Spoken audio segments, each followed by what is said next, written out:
Baik, Assalamualaikum warahmatullahi wabarakatuh.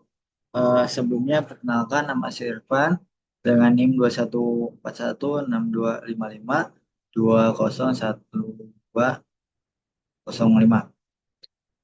Saya dari kelas F21E. Di sini saya akan mempresentasikan mengenai materi yaitu sinkronisasi dalam sistem terdistribusi. Di sini merupakan materi dari mata kuliah sistem distribusi.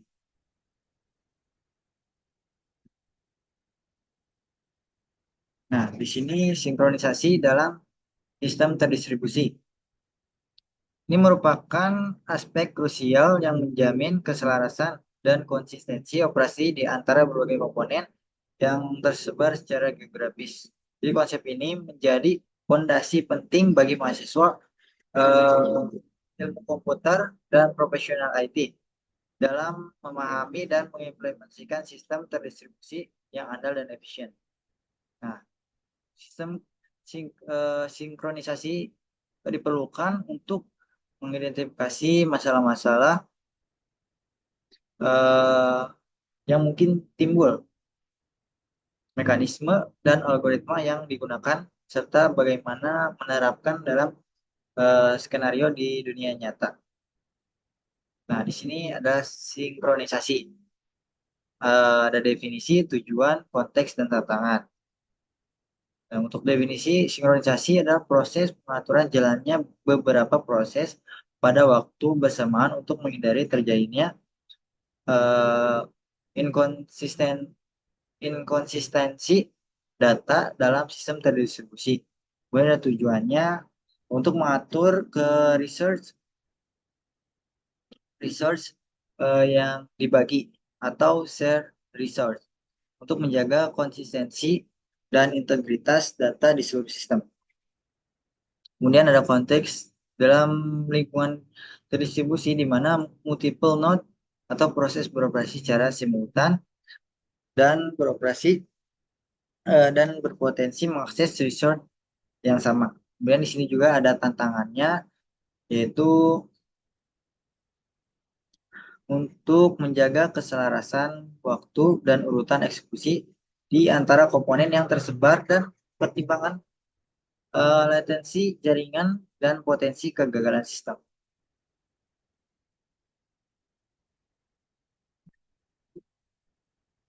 Kemudian di sini mengapa sinkronisasi diperlukan?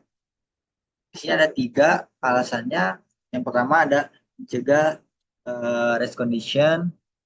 Sinkronisasi mencegah terjadinya race condition di mana hasil akhir dari eksekusi bergantung pada timing yang tidak terprediksi dari operasi-operasi konkuren. Jadi tanpa sinkronisasi, data bisa menjadi tidak konsisten atau korup. Selanjutnya yang kedua yaitu menjaga konsistensi data. Dalam sistem terdistribusi, multiple copy dari data mungkin ada di berbagai node. Jadi ini sinkronisasi ini memastikan bahwa semua copy tetap konsisten, mencegah anomali dan konflik data. Kemudian yang tiga ada koordinasi antar proses. Jadi sinkronisasi memungkinkan koordinasi yang efektif antar proses yang berjalan secara konkuren. Nah, memastikan bahwa mereka dapat bekerja sama dan berkomunikasi dengan benar tanpa interferensi atau deadlock. Ya, di sini juga terdapat contoh kasus sinkronisasi. Yang ada tiga contoh kasus. Yang pertama ada transaksi perbankan. Perbankan dalam sistem perbankan terdistribusi, sinkronisasi menjamin bahwa transaksi dari ATM berbagai cabang atau ATM diproses secara atomik, mencegah overdraft atau double spending. Kemudian ada sistem reservasi. Untuk sistem reservasi tiket pesawat atau hotel, sinkronisasi memastikan bahwa kursi atau kamar yang sama tidak di booking oleh multiple pelanggan secara bersamaan. Jadi untuk menghindari terjadinya pemesanan yang sama.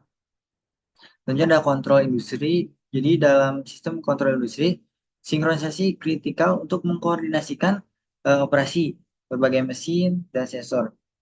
Ini juga menjaga keselamatan dan efisiensi produksi. Nah, di sini ada masalah dari race condition, di mana definisi di sini terdapat definisi race condition.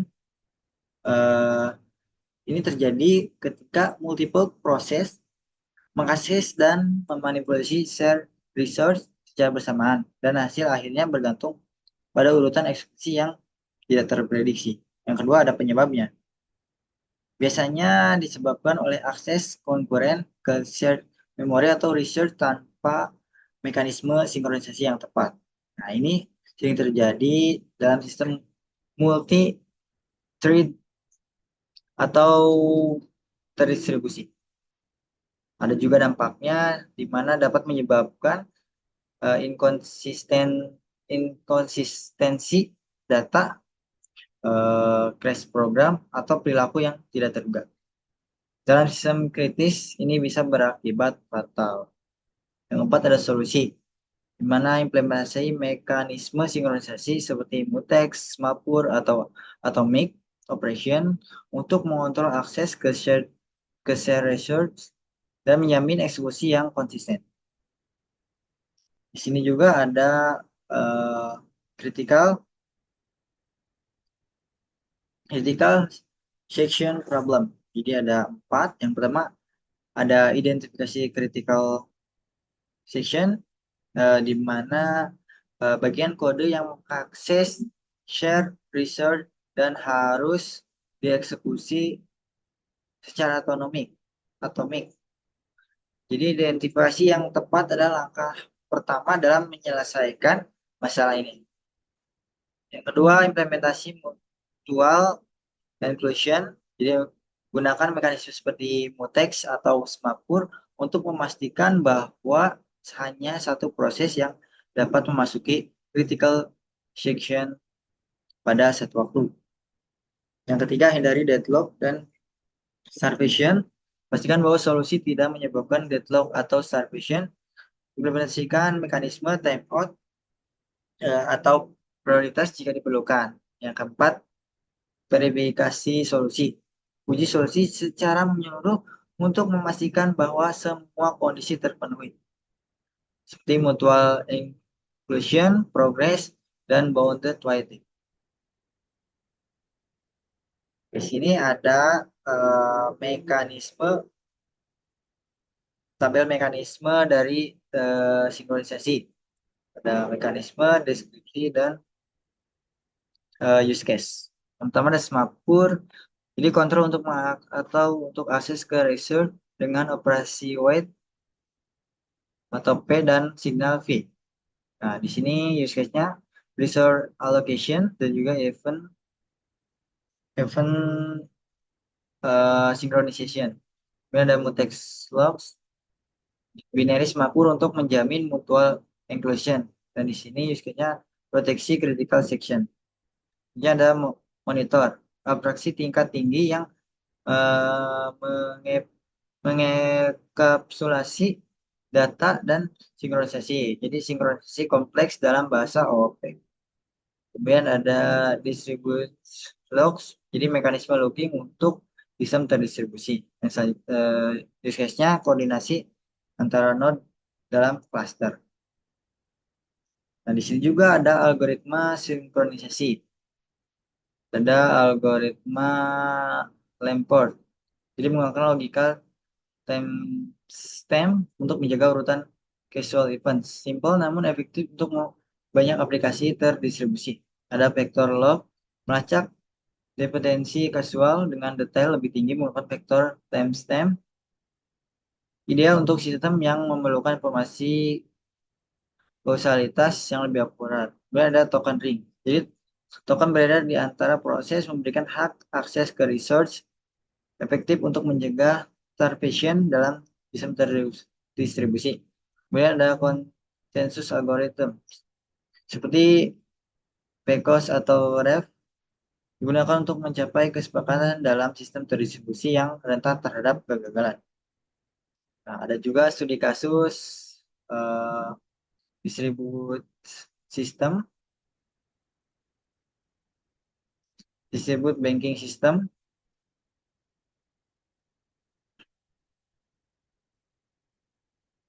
sama ada inisiasi transaksi. Jadi nasabah memulai transfer dana melalui ATM atau mobile banking, sistem menginisiasi distribute transaction.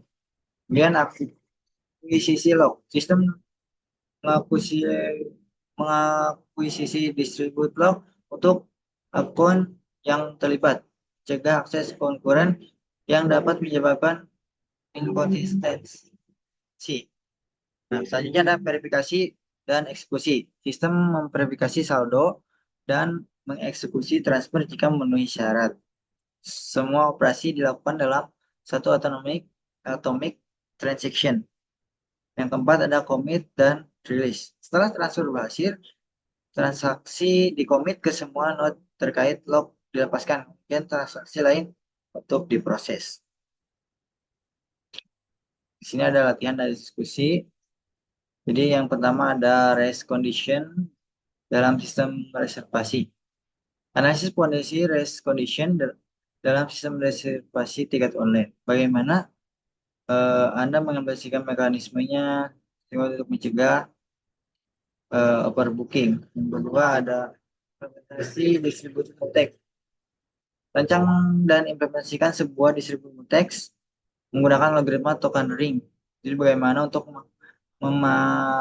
menangani kegagalan node dalam implementasi ini. Yang ketiga ada analisis kasus deadlock. Indikasi potensi deadlock dalam sebuah sistem database terdistribusi, bagaimana Anda dapat mendeteksi dan mencegah terjadinya deadlock dalam sistem tersebut. Nah, yang terakhir di sini ada kesimpulan. Jadi kesimpulannya, sinkronisasi merupakan aspek fundamental dalam sistem terdistribusi yang memerlukan pemahaman mendalam tentang berbagai mekanisme dan algoritma. Implementasi yang tepat akan menghasilkan sistem yang reliable, konsisten, dan menangani concurrent access dengan baik. Pemahaman tentang trade-off antara konsistensi, availability, dan partition tolerance atau CAP theorem sangat penting dalam mendesain solusi sinkronisasi yang efektif. Nah, jadi di sini mungkin teman-teman bisa diskusikan atau belajar sendiri tentang masalah-masalah ini, mungkin bisa dijawab di kolom komentar. Mungkin sekian presentasi dari saya. Kurang dan lebihnya mohon maaf. Terima kasih. Wassalamualaikum warahmatullahi wabarakatuh.